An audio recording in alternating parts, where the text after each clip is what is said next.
Hello friends, आप लोग का स्वागत है हमारे यूट्यूब चैनल और आपके YouTube channel Rituraj study channel पर। तो जैसा कि जानते थे, हम लोग का फिजिक्स का जो सेशन है 10th क्लास बिहार बोर्ड और कुछ सीबीएसई बोर्ड के लिए भी बेनिफिट होगा। कुछ लैंग्वेज हम लोग का इंग्लिश मीडियम में भी है, पूरा मगर हिंदी मीडियम है। बिहार बोर्ड के लिए तो बहुत ज़्यादा बेनिफिट होगा। ये हमारा वीडियो जो प्रकाश चल रहा है, इसके बाद जो हर टॉपिक होगा हम लोग एग्ज़ाम होने से पहले जो थ्योरी है प्लस ऑब्जेक्टिव दोनों कवर करेंगे, इजी वे में, सिंप्लीफाई वे में। तो आइए हम लोग स्टार्ट करते हैं। हम लोग जैसे पढ़ रहे प्रकाश का जो 3 वीडियो अपलोड हो गया है, ये चौथा वीडियो है। अगर आप लोग पहले 3 वीडियो नहीं देखें तो प्लीज़ जाकर हमारे चैनल में के प्लेलिस्ट में देखिए वीडियो को, जिससे और कोई भी वीडियो देखने से पहले उसको पूरा एक बार समझिए कि पूरा देखने से क्या फ़ायदा होगा। बिहार बोर्ड के जो 10 क्लास का स्टूडेंट हैं उनको पूरा समझ में आएगा, उसके बाद अगला वीडियो देखने से फ़ायदा होगा। तो आइए स्टार्ट करते हैं। स्टार्ट करने से पहले हमारा एक मोटिवेशनल लाइन है कि हौसलों ने मंजिल से कहा, हौसलों ने मंजिल से कहा तू कर ले अपने हौसलों ने मंजिल से कहा तू कर ले अपने मन की, हौसलों ने मंजिल से कहा तू कर ले अपने मन की, मौका अपना भी आएगा, हम क्या चीज़ हैं ये तुझे वक्त ही बताएगा। हौसलों ने मंजिल से कहा तू कर ले अपने मन की, हौसलों ने मंजिल से कहा तू कर ले अपने मन की, मौका अपना भी आएगा, हम क्या चीज़ हैं ये तुझे वक्त ही बताएगा। तो हम लोग को अपना पढ़ना है, अभी टाइम जो भी है हम लोग को पूरा टाइम देना है पढ़ने में, अपना भी आएगा टाइम। हम लोग जो है अपने मंजिल को अपना बताएंगे, तो हौसलों को बनाए रखना है। तो आइए स्टार्ट करते हैं। हमारा जो टाइट का जो टॉपिक है, देखिए हम लोग आज इतना टॉपिक डील करेंगे।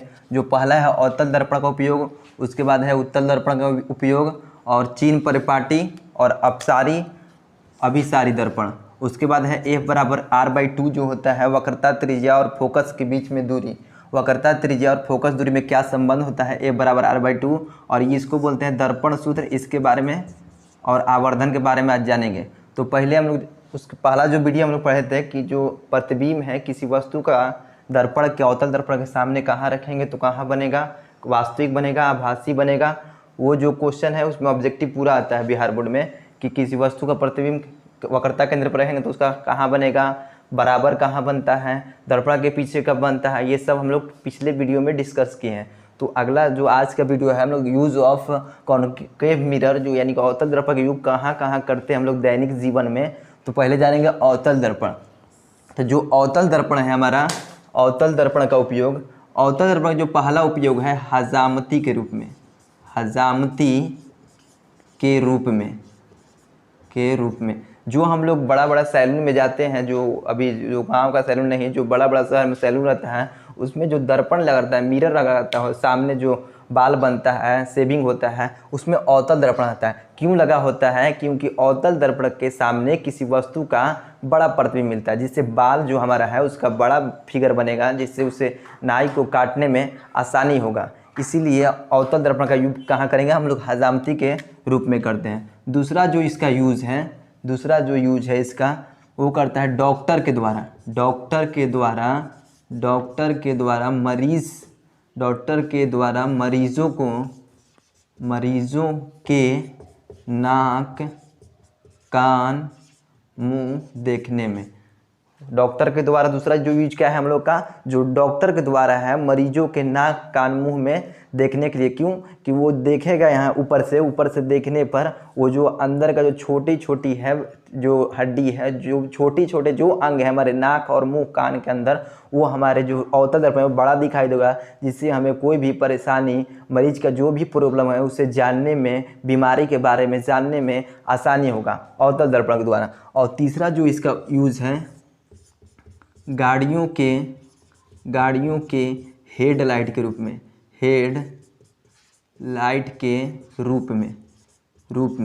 जितने भी गाड़ी है उनका जो हेडलाइट उसमें हम लोग जो फ्रंट का जो लाइट होता है उसी को हेडलाइट बोलते हैं। बस हो गया, जो भी 4 व्हीलर हो गया, जो भी जितने भी ट्रक हो गए, उसके जो आगे का जो ड्राइवर के आगे का जो लाइट होता है वो अवतल दर्पण होता है। कौन सा दर्पण होता है? हेडलाइट अवतल दर्पण का होता है।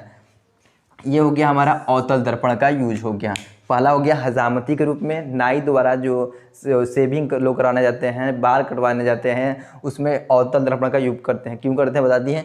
और डॉक्टर द्वारा मरीजों के नाक कान मुंह देखने में अवतल दर्पण का यूज करते हैं, और गाड़ियों के हेडलाइट में भी अवतल दर्पण। उसके बाद हम लोग आते हैं उत्तल दर्पण, यूज़ ऑफ कॉन्वेक्स मिरर में, use of convex mirror. Convex mirror मतलब क्या कि उत्तल दर्पण का यूज हम लोग क्या करते हैं, तो जो इसका सबसे इम्पोर्टेंट जो यूज़ है, जो एग्ज़ाम में भी, हर बोर्ड के एग्ज़ाम में बहुत आने का 99% जो है कि हर साल ये क्वेश्चन आते रहता है। यूज से भी तो हर अवतल दर्पण और उत्तल दर्पण, इसका जो उपयोग कहाँ कहाँ होता है, ऑब्जेक्टिव या सब्जेक्टिव में मिलना 99% चांस है। तो आइए उत्तल दर्पण का जो पहला उपयोग है साइड मिरर के रूप में, साइड मिरर के रूप में कहाँ, गाड़ियों में ना, गाड़ियों में साइड मिरर के रूप में हम लोग उत्तल दर्पण का उपयोग करते हैं। साइड मिरर मतलब क्या होता है, जो गाड़ी हो गया, कोई भी 2 व्हीलर 4 व्हीलर या 6 व्हीलर या जितने भी ट्रक वगैरह हुए हैं, उसमें जो खिड़की हो गया, ड्राइवर के बगल में जो खिड़की होता है दोनों तरफ, उसके बाहर में एक दर्पण लगा होता है, उसी को बोलते हैं साइड मिरर। वो क्यों लगा होता है, जो पीछे का फिगर, पीछे का जो गाड़ी है, पीछे जो गाड़ी आते हैं उसको देखने के लिए उत्तल दर्पण का उपयोग है। क्वेश्चन पूछा जाता है कि साइड मिरर के रूप में उत्तल दर्पण की वरीयता क्यों दी जाती है, तो इसलिए वरीयता दी जाती है क्योंकि उत्तल दर्पण जो है पीछे का जो किसी वस्तु का प्रतिबिंब जो छोटा बनाता है और पूरा विस्तृत क्षेत्र में बनाता है। मतलब बस जितना आईना है उतना दूर में नहीं बनाता है, पूरा विस्तृत क्षेत्र, जैसे पूरा दूरी तक हमें पीछे का जो नज़ारा है पूरा देखेगा, पीछे का नज़ारा पूरा दिखेगा, और पूरा माने जितना साइज है वस्तु का छोटा है। अगर अवतल दर्पण लगा देते हैं तो जो गाड़ी छोटा है उसका फिगर बड़ा दिखे, जिससे ड्राइवर को प्रॉब्लम होता है समझने में कि गाड़ी कितना छोटा है, क्या है, उसको कितना साइड दिया जाए इससे वो। लेकिन उत्तल दर्पण जो है उससे हम लोग अंदाज़ा लग जाता है गाड़ी की साइज़ क्या है, गाड़ी के माने कितना बड़ा है, गाड़ी कितना माने उसको कितना साइड दिया जाए जिससे वो आगे निकल जाए। तो इसीलिए साइड मिरर के रूप में किसका प्रयोग करेंगे, उत्तल दर्पण का प्रयोग करेंगे। और जो दूसरा हमारा है इसका स्ट्रीट लाइट में, स्ट्रीट लाइट का मतलब जो होता है, स्ट्रीट लाइट कहने का मतलब जो है कि गलियों में जो वेपर लाइट लगे होते हैं, गलियों में जो हमारे वेपर लाइट लगे होते हैं, उसमें जो आईना जो शीशा लगा होता है वो उत्तल दर्पण होता है, कॉन्वेक्स मिरर होता है। किसमें, स्ट्रीट लाइट में। ये दो हमारा उपयोग है साइड मिरर के रूप में। एग्जाम में यहाँ से ऑब्जेक्टिव पूछा जाने वाला पूरा क्वेश्चन है कि साइड मिरर के रूप में किस दर्पण का प्रयोग करते हैं, तो उत्तल दर्पण। और यहाँ से पूछे जाने का पूरी संभावना है स्ट्रीट लाइट हो गया। अगर पूछेगा उपयोग तो कहाँ, ये लिख सकेंगे, और ऑब्जेक्टिव पूछेगा तो यहाँ से लिख सकते हैं। और पूछा जाना है सब्जेक्टिव में क्वेश्चन ये भी कि साइड मिरर के रूप में उत्तल दर्पण का उपयोग ही क्यों किया जाता है, चाहे वरीयता क्यों दी जाती है। तो क्यों दी जाती है कि उसका जो विस्तृत क्षेत्र बनता है, उत्तल दर्पण विस्तृत मतलब पूरा फैलाव क्षेत्र बनाता है, पूरा फैलाव का फिगर बनाता है उत्तल दर्पण, माने पूरा जो पीछे का जो फिगर है, पीछे का जो नज़ारा है पूरा दिखाता है। कौन, उत्तल दर्पण। और क्या बनाता है, वस्तु से थोड़ा छोटा फिगर बनाता है, जिससे हमें समझने में पूरी आसानी होता है। यही नहीं, अवतल दर्पण लगा देंगे तो पूरा बड़ा प्रतिबिंब मिल जाएगा, जिससे हमें ड्राइवर को जो समझने में पूरी कठिनाई होगा कि कितना इसको साइड दिया जाए, उसको चलाने में दिक्कत हुए। इसलिए हम लोग उत्तल दर्पण का, ये हमारा था यूजेज ऑफ यानी कि अवतल और उत्तल दर्पण का उपयोग। अब आते हैं हम लोग का चीन परिपाटी।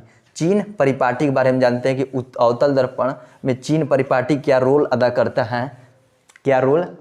है, अदा बहुत करता है। यानी कि न्यूमेरिकल बनाते वक्त चीन परिपाटी, चाहे ऑब्जेक्टिव हम लोग सोल्व करते वक्त चीन परिपाटी बहुत हेल्प करता है। तो चीन परिपाटी को हम लोग इजी वे में समझेंगे।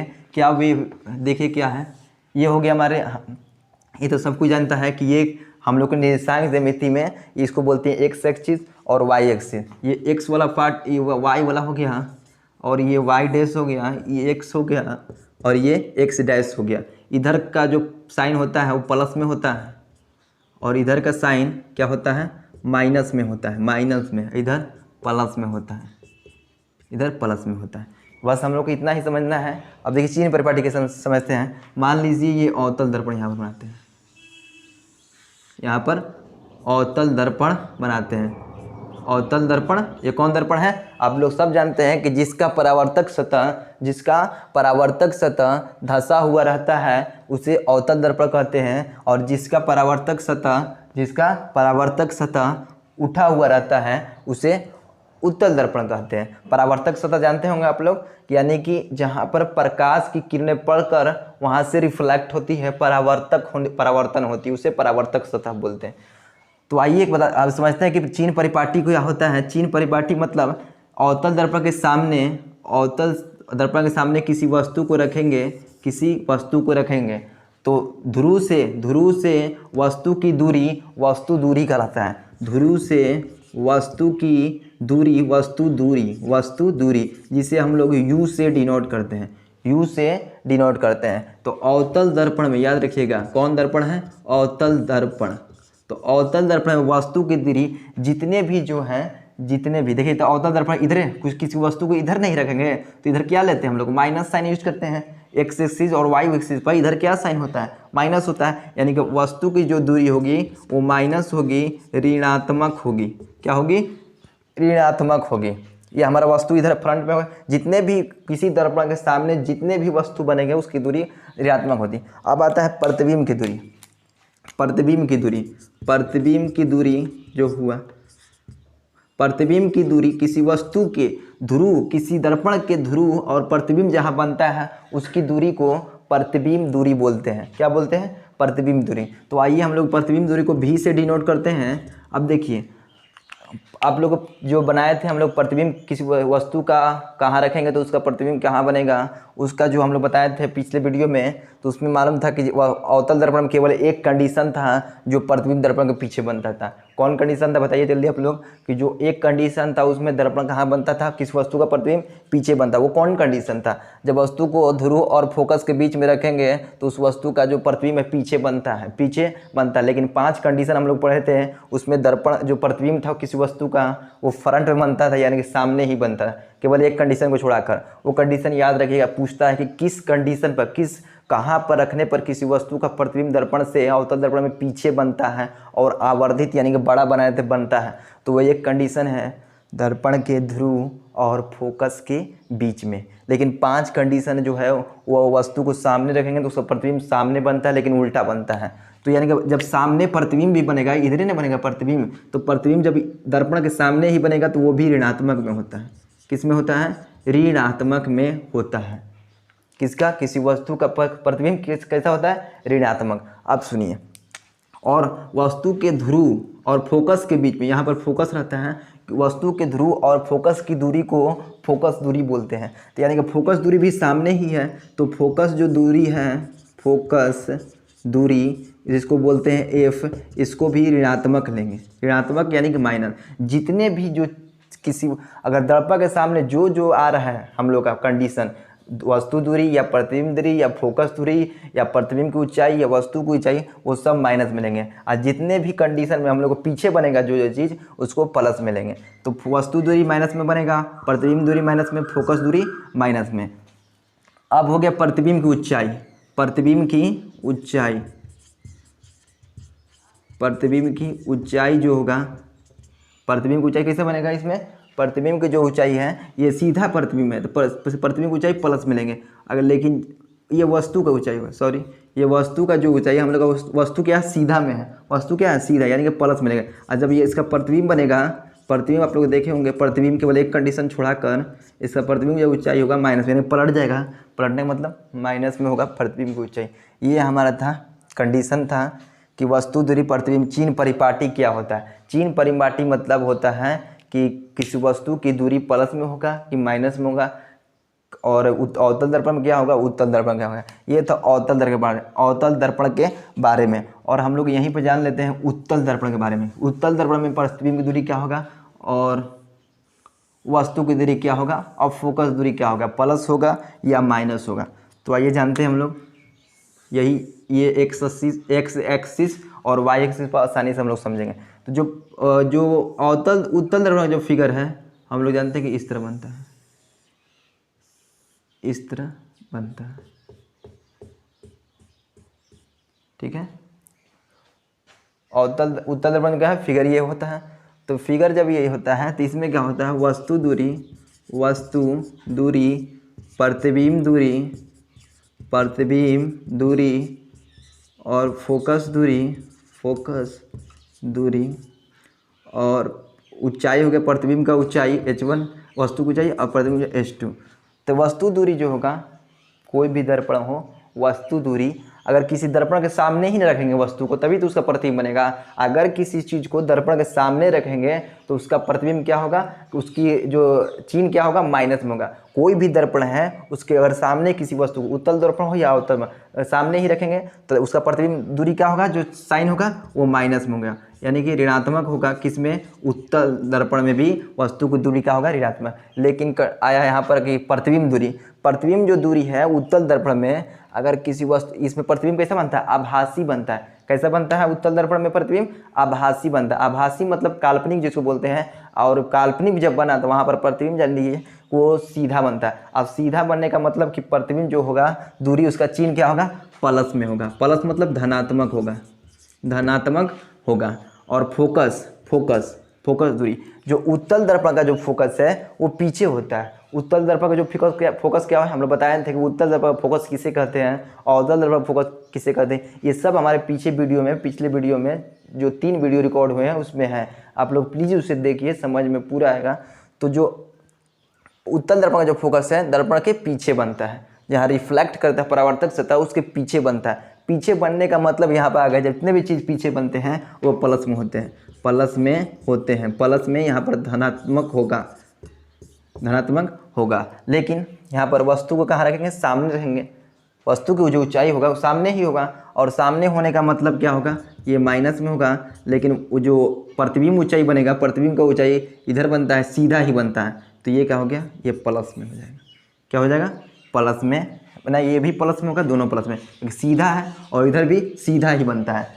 उत्तल दर्पण में वस्तु को सीधा रखेंगे, ऊंचाई मतलब सीधा है, और जो प्रतिबिंब बनता है इधर, जो आभासी प्रतिबिंब बनता है इधर सीधा ही बनता है, तो दोनों जो प्लस में होता है किसमें, उत्तल दर्पण में। ये हमारा था चिन्ह परिपाटी क्या होता है, ऑब्जेक्टिव बनता है यहाँ से कि अवतल दर्पण में फोकस दूरी धनात्मक होता है कि ऋणात्मक होता है।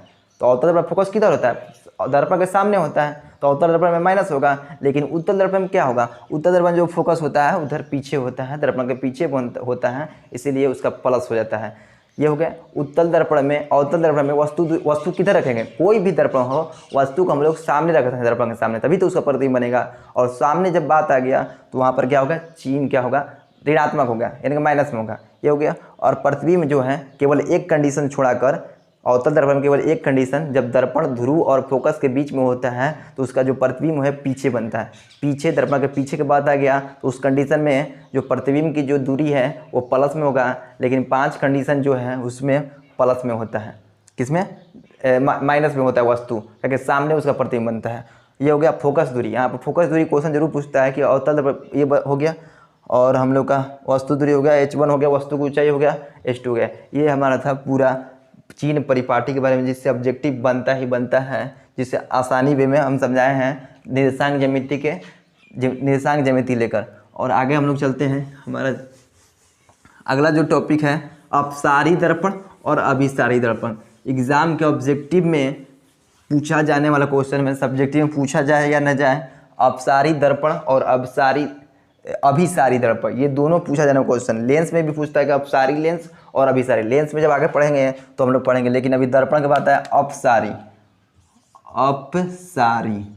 हम लोग जानते हैं कि अपसारी किरण किसे, पहला जो वीडियो हम बनाए थे लाइट पर, उसमें बताए थे कि अपसारी किरण किसे कहते हैं, और अभिसारी, यहीं पे लिखते हैं अभिसारी। ये दोनों किरण के बारे में हम डिस्कस किए थे, पहला जो वीडियो है, नहीं देखें तो आप लोग से हम बार बार रिक्वेस्ट करेंगे पहले वीडियो देखिए। उसको देखने से क्या होगा, हम लोग एक ऑर्डर में चलेंगे, ऑर्डर में चलने से पूरा चीज़ वो दिमाग में आता भी है, समझ में भी आएगा। जितने भी लोग देख रहे हैं उससे यही हम लोग रिक्वेस्ट करेंगे। तो अपसारी जो किरण जो बोलते हैं कि जब कोई भी प्रकाश की आने वाली किरणें जब किसी वस्तु से टकरा कर किसी एक जो फैलती हुई पर फैल जाती है तो उसे अपसारी दर्पण कहते हैं। अपसारी किरण, अभिसारी। और जब इससे किसी वस्तु से टकरा कर, प्रकाश की किरण जब किसी वस्तु से टकरा कर एक बिंदु पर मिल जाती है, तो उसे कौन कहते हैं, किरण अभिसारी। तो बात है कि अपसारी दर्पण किसे कहेंगे और अभिसारी दर्पण किसे कहते हैं।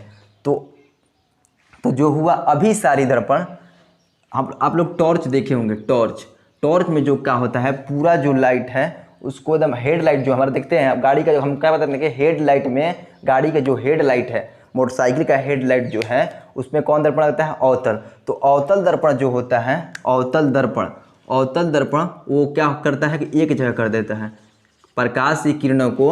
अगर दर्पण से टकराने के बाद जो हमारे प्रकाश से किरण निकला और जब दर्पण से टकराया तो सब जो प्रकाश की किरण है उसको एक जगह इकट्ठा कर देगा, एक जगह पर करेगा तो उसको अभिसारी मतलब एक बिंदु पर केंद्रित कर देगा, तो अभिसारी कहते हैं। और उस बिंदु अब फैला देगा पूरा, उसको अपसारी बोलते हैं। तो गाड़ी का जो हेडलाइट है वो देखते हैं आप लोग, जो पूरा प्रकाश है उसको एक दिशा में एक जगह बिंदु पर केंद्रित करता है, इसीलिए अवतल दर्पण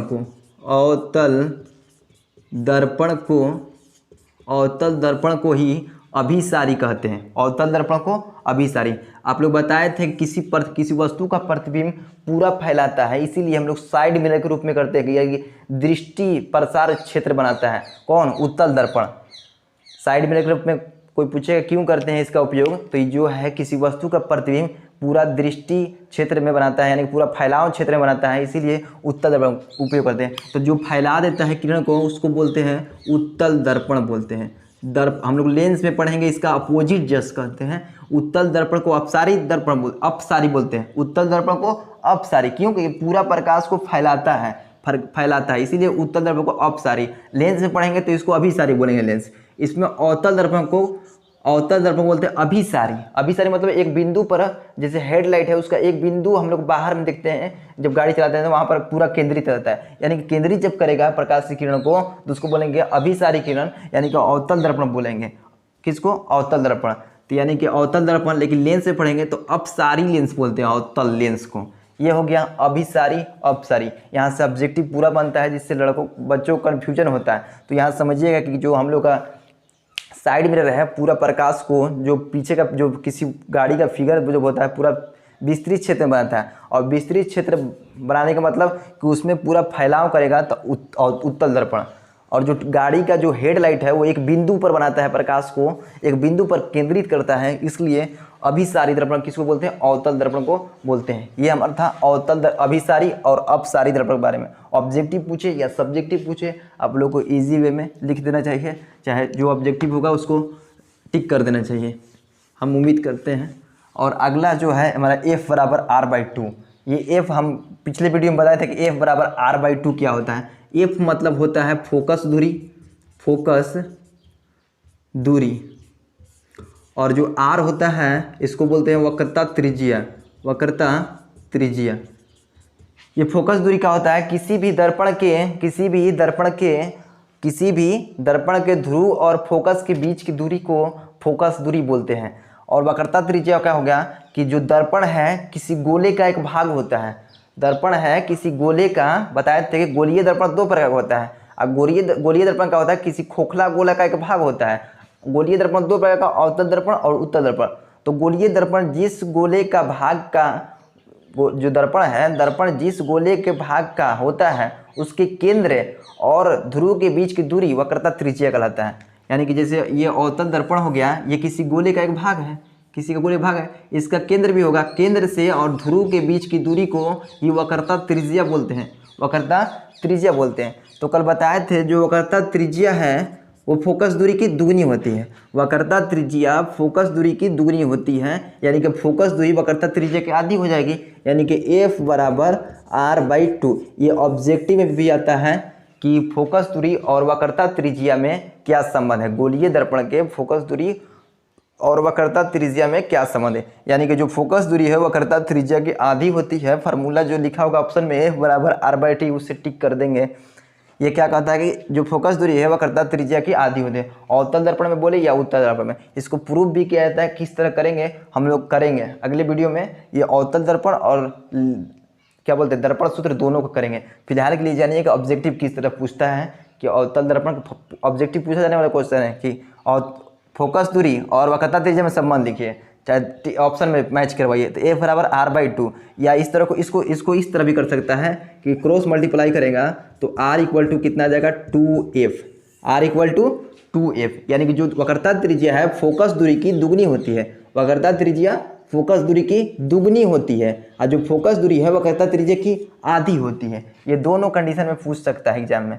और अगला जो हमारा है दर्पण सूत्र, दर्पण सूत्र, ये भी ऑब्जेक्टिव में पूछा जाने वाला क्वेश्चन है, और सब्जेक्टिव के ये दोनों क्वेश्चन सब्जेक्टिव में पूछा जाएगा तो 5 नंबर में पूछा जाएगा प्रूफ करने के लिए। हम लोग अगले वीडियो में जरूर हम इसको सिद्ध कराएंगे इजी वे में। फिलहाल के लिए भी जानते हैं कि ये क्या होता है। जो दर्पण सूत्र है, दर्पण सूत्र बोलते हैं, एग्जाम में पूछता जाता है, सब्जेक्टिव या ऑब्जेक्टिव में मिलेगा क्वेश्चन, उम्मीद करते हैं। जो हम लोग का ये दर्पण सूत्र है इसको बोलते हैं F बराबर 1/F बराबर 1/V प्लस 1/U। ये हो गया दर्पण सूत्र। क्या बोलते हैं इसको? दर्पण, मिरर फार्मूला बोलते हैं। F हो गया क्या? फोकस दूरी। F हो गया फोकस दूरी। जो V होता है उसको बोलते हैं प्रतिबिंब दूरी, प्रतिबिंब दूरी बोलते हैं। और जो U हो गया उसको बोलते हैं वस्तु दूरी, वस्तु दूरी। ये हो गया। अगर अवतल दर्पण बोलेगा कि अवतल दर्पण में किसी वस्तु को दर्पण के सामने रखने पर अगर ये दिया है, ये दिया है तो इसको निकालेंगे। अगर ये दोनों दिया है, U और V दिया तो F निकालेंगे। F भी दिया हो तो U, कोई भी दो कंडीशन ये तीनों में से दिया रहे उसको न्यूमेरिकल में जब हम सोल्व करवाएंगे तो उसमें हम लोग एक कंडीशन निकालेंगे। लेकिन यहाँ पर चिन्ह परिपाटी बहुत बड़ा योगदान करता है हम लोग न्यूमेरिकल एथी करने में। क्या यहाँ पर अगर अवतल दर्पण बोलेगा, क्या अवतल दर्पण बोलेगा तो अगर F का वैल्यू करेंगे माइनस में, बताए थे ना, अवतल दर्पण के सामने ना होता है फोकस दूरी, अवतल दर्पण के सामने होता है फोकस दूरी, यानी कि माइनस लेंगे। और जो प्रतिबिंब बनता है सामने ही बनता है, यानी कि भी माइनस लेंगे। और U जो है वस्तु दूरी, किसी वस्तु को कोई भी दर्पण हो उसको सामने ही रखेंगे, तो यानी कि U हमेशा अवतल हो या उत्तल उसको सामने रखेंगे। तो उत्तर अवतल में क्या हो जाएगा? ये माइनस में होगा, ये भी माइनस में होगा, ये भी माइनस में होगा। केवल एक कंडीशन में फोकस दूरी प्लस में होता है, वो जब फोकस दूरी और ध्रुव के बीच में होगा। और उत्तल दर्पण में फोकस दूरी पीछे बनता है, फोकस पीछे बनता है, फोकस दूरी को पीछे हम लोग एज्यूम करते हैं, यानी कि प्लस में लेंगे। और जो प्रतिबिंब होता है पीछे बनता है, पीछे आभासी रूप में बनाते हैं। प्रतिबिंब आभासी बनेगा, आभासी जब बोल दिया प्रतिबिंब या काल्पनिक तो प्लस में होता है, भी का मान प्लस में होता है। लेकिन हमेशा दोनों कंडीशन में अवतल या उत्तल में वस्तु दूरी को सामने ही रखते हैं, तो यानी कि वस्तु दूरी क्या होगा? ये होगा U, यानी कि इसी को बोलते हैं दर्पण सूत्र। इसको भी सिद्ध करेंगे हम लोग कि दर्पण सूत्र किस तरह आता है। 5 नंबर में क्वेश्चन पूछता है बिहार बोर्ड के 10th क्लास में, F बराबर R/2 अवतल दर्पण में सिद्ध करें चाहे उत्तल दर्पण में, और दर्पण सूत्र भी सिद्ध करने का तो हम लोग अगले वीडियो में जानेंगे। और उसके बाद हम लोग आते हैं आवर्धन क्या होता है। आवर्धन किसको कहेंगे? आवर्धन का जो परिभाषा होता है कि किसी वस्तु की प्रतिबिंब की ऊंचाई, किसी वस्तु की प्रतिबिंब की ऊंचाई और वस्तु की ऊंचाई के अनुपात को, वस्तु की ऊंचाई के अनुपात को आवर्धन कहा जाता है। किसी वस्तु की प्रतिबिंब की ऊंचाई और वस्तु की ऊंचाई के अनुपात को क्या बोलेंगे हम लोग? क्या बोलेंगे? आवर्धन बोलेंगे। यानी कि M से डिनोट करते हैं, M से, M माने मैग्नीफाई होता है, मैग्नीफाई कितना आवर्धन कर रहा है। ये क्या होता है? H2/H1, यानी कि H2 मतलब ये दूसरा है ना, दूसरा H2 मतलब प्रतिबिंब की ऊंचाई, प्रतिबिंब की ऊंचाई, और बट्टा में क्या हो गया? H1, H1 मतलब जो पहला हमारा था वस्तु की ऊंचाई, वस्तु की ऊंचाई, इसको बोलते हैं आवर्धन बोलते हैं। आवर्धन मतलब प्रतिबिंब की ऊंचाई और वस्तु की ऊंचाई के अनुपात को आवर्धन बोलेंगे, जिसको M से डिनोट करते हैं। तो M बराबर ये भी होता है कि प्रतिबिंब की ऊंचाई उल्टा बनता है तो माइनस में लेंगे। हम बताए थे ना दर्पण में जो वस्तु की प्रतिबिंब जो उल्टा बनेगा, और जब उल्टा बन जाएगा तो वहाँ पर सीधे माइनस में आएगा। और जो ये सीधा बनता है, कौन सीधा रहता है? किसी वस्तु को सीधा ही रखते हैं और उसका प्रतिबिंब का होता है उल्टा बनता है, तो उल्टा बनेगा तो माइनस में लेंगे प्रतिबिंब की ऊंचाई, और जो वस्तु की ऊंचाई है उसको प्लस में लेंगे, तो यहाँ पर -V/U। और इसी का जो फार्मूला होता है इसको 1/V/F भी लिखते हैं। ये 3 फार्मूला होता है, ऑब्जेक्टिव में पूछे या न्यूमेरिकल में पूछा जाएगा। ये 3 फार्मूला कि दर्पण में आवर्धन का होता है -V/U। किस तरह आता है बता दिए कि उल्टा बनता है प्रतिबिंब, और उल्टा बनेगा तो साइन माइनस का यूज करेंगे, साइन माइनस का यूज कर देंगे प्रतिबिंब की ऊंचाई, और U मतलब प्लस, सीधा रहता है तो प्लस यूज करेंगे, और 1/V/।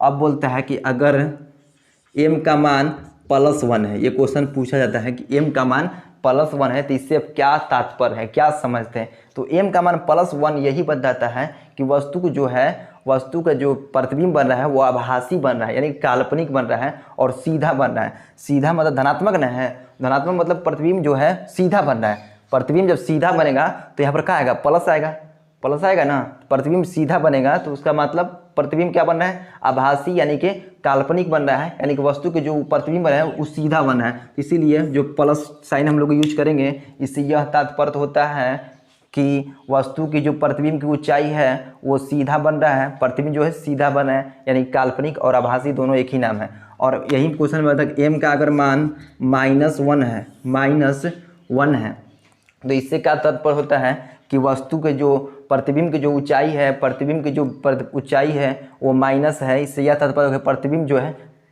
वास्तविक बना। वास्तविक बनेगा तो उल्टा बनेगा, उल्टा बनेगा तो माइनस आ जाएगा। तो माइनस यही दिखाता है कि प्रतिबिंब जो है उल्टा बन रहा है। उल्टा मतलब वास्तविक, वास्तविक और उल्टा इसमें आता है। वास्तविक जब बनेगा तो उल्टा बनेगा, उल्टा। इसमें काल्पनिक, काल्पनिक या आभासी, आभासी, तो प्रतिबिंब कैसे बनेगा, सीधा बनेगा। ये दो कंडीशन। तो अब बताइए किस दर्पण में आवर्धन का मान प्लस होगा और किस दर्पण में आवर्धन का मान माइनस होगा। तो आप लोग जानते हैं प्रतिबिंब किस में माइनस उल्टा बनता है, किस में उल्टा बनता है, अवतल दर्पण में बनता है। ये अवतल दर्पण में हो गया जो अवतल दर्पण, कौन दर्पण, अवतल दर्पण। कॉनकेव मिरर जो है वो हमेशा आवर्धन का मान, सॉरी इसमें उत्तल दर्पण आएगा। उत्तल दर्पण नहीं सीधा बनाता है, जो दर्पण के पीछे बनाएगा। आभासी प्रतिबिंब किस में बनता है, आभासी प्रतिबिंब किस दर्पण में बनता है, यानी कि उत्तल दर्पण बनता है। उत्तल दर्पण प्रतिबिंब किधर बनता है, इधर आभासी बनता है। तो यहाँ पर कौन दर्पण हो जाएगा, उत्तल दर्पण। और जो दर्पण के सामने कौन प्रतिबिंब बनाता है, तो अवतल दर्पण बनाता है, जिसमें वास्तविक प्रतिबिंब बनता है। वो किसी का आभासी हम लोग एज्यूम नहीं करते हैं अवतल दर्पण में, यानी कि जो डॉट डॉट बिंदु से हम लोग प्रतिबिंब नहीं बनाते हैं, वो कौन होता है, अवतल दर्पण। तो अवतल दर्पण में कैसा बनता है, वास्तविक, यानी कि आवर्धन का मान जो होता है ऋणात्मक होता है। ये बहुत इंपॉर्टेंट है। आज का जो वीडियो हम लोग बनाए हैं उसमें हम लोग बहुत ऑब्जेक्टिव को डिस्कस किए हैं और सब्जेक्टिव को भी डिस्कस किए हैं। और कल का जो अगले जो वीडियो हम लोग बनाएंगे उसमें ये दोनों फार्मूला विकसित करेंगे। इजी वे में हम लोगों को पूरा उम्मीद करते हैं समझ में आएगा। तो आज का जो वीडियो होगा आई होप, हम उम्मीद करते हैं कि आप लोगों को पूरा समझ में आया होगा। जो जितने भी 10 क्लास का स्टूडेंट है, चाहे जितने भी गार्जियन हैं, वो अपने ज़्यादा ज़्यादा वीडियो को शेयर करें, जिससे जो बच्चों को पढ़ने में मन लगे, चाहे जो बच्चों को जो क्वालिटी है, कंटेंट है, बढ़िया मिले। उम्मीद करते हैं जो हम आज कंटेंट दिए हैं वो बढ़िया मिला होगा। तो आई होप तो आज के लिए हम बस इतना ही रखते हैं। आज जो अगले वीडियो में है हम लोग पूरा कोशिश करेंगे। प्लीज़ हमारे जो चैनल है अगर सब्सक्राइब नहीं किए हैं तो आपसे रिक्वेस्ट है कि जो लाल बटन है उसको दबा दीजिए और फिर उसके बाद बेल घंटी आएगा उसको दबा दीजिए। जिससे क्या होगा, हम लोग को जो वीडियो हो 10 क्लास का हो, जीएस का हो, ट्रिक जीएस का हो, चाहे तो जो हम लोग मैप द्वारा जीएस समझते हैं उसमें भी, और जो अभी एनटीपीसी का एग्ज़ाम होने वाला है उससे रिलेटेड जो भी हो, आप लोग को पूरा उम्मीद करते हैं कि बढ़िया क्वालिटी देने की कोशिश करेंगे। 100% नहीं, लेकिन जितना भी हो, 99% हो, जितना भी हो, हम लोग देने बढ़िया कोशिश करेंगे देने के लिए। तो आप लोग हमारे साथ जुड़िए और चैनल को सब्सक्राइब कीजिए। और सब्सक्राइब कर दिए हों तो 2 काम कीजिएगा, सब्सक्राइब कर दिए हैं तो शेयर कीजिए ज़्यादा लोगों के बीच में, और सब्सक्राइब नहीं है तो सब्सक्राइब करके और शेयर कीजिए, बेल घंटी बजा दीजिए। तो thank you friend, please video को पूरा देखिए।